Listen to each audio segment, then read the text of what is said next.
교우 여러분, 오늘도 수고 많으셨습니다. 기도의 자리에 오신 것을 환영합니다. 하나님께서 우리와 함께 하십니다. 갑작스러운 눈물의 홍수, 그 급류가 잔인한 협곡들을 침식시켜 훤히 드러낸다. 하나님의 자비 아래에서 모든 상처는 되어감이라는 위대한 사슬의 연결고리가 되는 화석이다. 기도는 곡괭이와 삽, 종종 죽음의 골짜기에서 그 화석들을 파낸다. 이것은 마태복음 5장 4절을 모티브로 삼아 유진 피터슨이 쓴 행운의 슬픈 자라는 시의 일부입니다. 그가 말하는 애통하는 자가 받는 위로란 무엇일까요? 눈물의 홍수가 자신을 아프게 깎아내어 깊은 골짜기를 만들었지만 그 상처는 하나님의 자비의 빛 아래에서 헛되지 않다는 것입니다. 그 깊은 골짜기는 도리어 인간됨을 이루어가는 흔적이라는 것입니다. 기도라는 곡괭이와 삽으로 참 사람이 되어가는 은총을 발견하고 누린다는 것입니다. 다윗은 애통해했습니다. 활노래라는 슬픈 노래를 짓고 사울과 그의 아들 요나단을 조상했습니다. 이 노래를 백성에게 가르쳐 함께 애곡하게 했습니다. 어떤 이들은 이것을 사울 지지자들의 호의를 얻으려는 노련한 정치적 연기라 말하기도 합니다. 그러나 그의 시편을 보면 그는 불의한 자들로 인해 괴로울 때도 그들을 위해 기도하고 그들이 병들어 죽음에 이를 때에도 어머니를 곡함같이 슬퍼했던 사람임을 알 수 있습니다.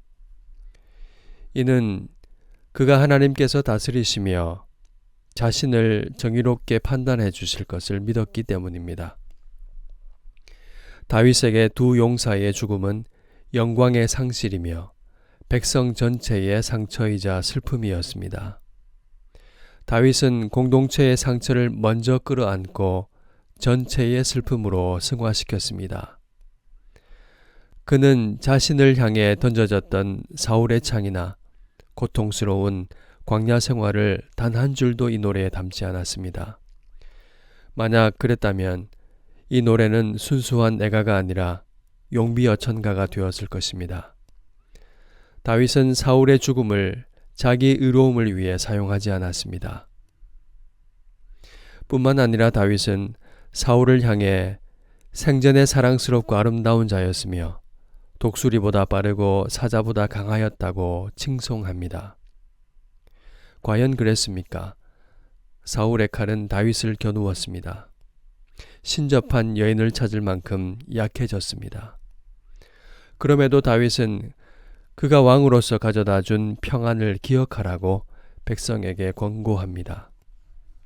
이는 사울의 옷자락만 베었던 그 마음 그대로입니다. 여호와의 기름 부음 받은 자를 해하지 않겠다는 하나님 앞에서의 마음이 한결같았던 것입니다. 그는 하나님보다 앞서지 않고 최종 판단을 하나님께 맡겼습니다. 다윗의 슬픔은 공적인 애도를 넘어 개인적인 격정으로 이어집니다. 내 형 요나단이여, 그대가 나를 사랑함이 기이하여 여인의 사랑보다 더하였도다. 요나단은 하나님의 말씀 앞에 섰던 신실한 친구였습니다. 하나님 말씀에 순종하여 왕이 될 권리를 내려놓고 다윗과 언약을 맺으며 그를 도왔습니다. 다윗의 슬픔은 하나님의 뜻을 함께 바라보던 영적 동반자를 잃은 것에 대한 깊은 탄식이었습니다. 다윗은 지난 역사를 자신을 위한 것으로 끌어당기지 않았습니다.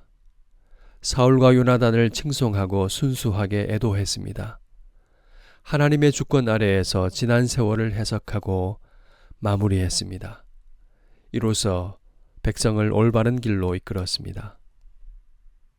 세상 나라는 자기 나라의 시작을 기쁜 노래로 알립니다. 잔치를 열고 개선가를 부르지 애가를 부르지 않습니다. 다윗은 어째서 나라를 슬픈 노래로 시작할 수 있었을까요?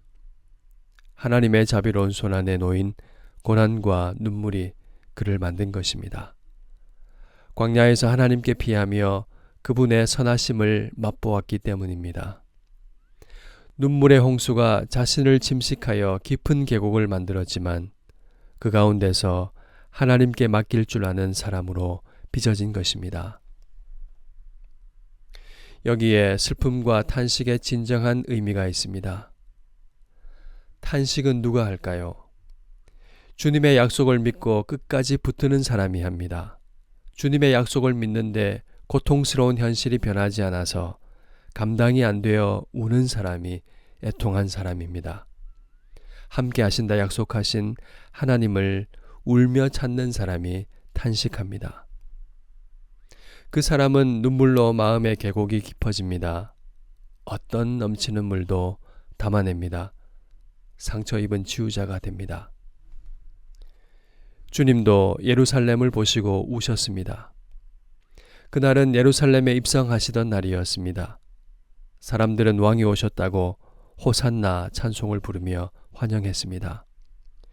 그러나 주님은 그 찬송 소리가 며칠이 못되어 십자가에 못 박으라는 규탄으로 바뀔 것을 아셨습니다. 성벽은 높고 성전은 위엄이 넘쳤지만 그 도시에는 참된 신앙이 없었습니다. 진정한 구원의 주님을 몰라보는 예루살렘은 예수님을 십자가에 못 박을 것입니다. 예수님은 하나님의 나라의 왕으로 입상하시고 애통하셨습니다. 이 잔을 옮겨 주십시오. 탄식하셨습니다. 십자가에 달리셔서도 아버지 저들을 사하여 주옵소서 자기들이 하는 것을 알지 못합니다. 눈물로 기도하셨습니다. 하나님 나라는 환호가 아니라 탄식과 눈물로 세워졌습니다. 이 은혜로 우리는 오늘 하나님 나라에 살고 있습니다. 우리는 어떻게 살아야 할까요? 그 삶은 주님께서 가르쳐 주신 산상보훈의 팔복에 요약되어 있습니다. 세상 속에서 우리는 탄식이 깊어질 수밖에 없습니다. 의에 줄이고 목마른데 긍휼히 여기느라 바쁜데 언제 내 입속을 챙기겠습니까? 팔복이 말하는 8가지 복 있는 사람은 모두 세상이 주는 것에서 결핍된 사람입니다. 이들의 삶은 고단하고 탄식이 흘러나옵니다. 그러나 이렇게 탄식하는 사람은 역설적으로 가장 큰 위로를 받습니다. 애통하는 자는 복이 있나니 그들이 위로를 받을 것이미요. 살아서나 죽어서나 우리의 유일한 위로는 무엇입니까? 우리의 위로는 하나님입니다. 살아서나 죽어서나 우리가 신실하신 구주 예수 그리스도의 영원한 소유라는 사실 그 자체입니다. 이 위로를 받는 사람은 즐거워하는 자와 함께 즐거워하고 우는 자와 함께 울 수 있습니다. 악을 악으로 갚지 않고 선한 일을 도모합니다. 친히 원수를 갚지 않고 하나님께 맡깁니다. 날카로운 비판 대신 탄식 어린 기도로 허물을 덮어줍니다. 이것이 주님 안에서 깊어진 사람, 하나님의 다스림을 받는 사람의 삶입니다. 이것이 예수님을 닮아가는 삶입니다.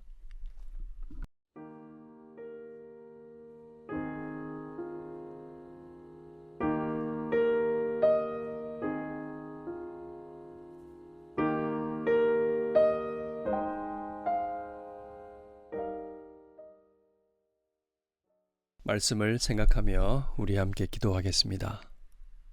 타인의 몰락을 나를 위해 소비하지 않게 하소서. 하나님보다 앞서 최종 심판자의 자리에 서려고 하는 자기 중심성을 제어하게 하소서. 기도하겠습니다.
주님 안에서 우리의 탄식이 도리어 주님을 닮아가는 영광의 길임을 알게 하소서. 고통스러운 눈물과 탄식을 하나님께 맡기게 하소서. 우리의 유일한 위로가 하나님이심을 고백하게 하소서.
한 번 더 기도하겠습니다.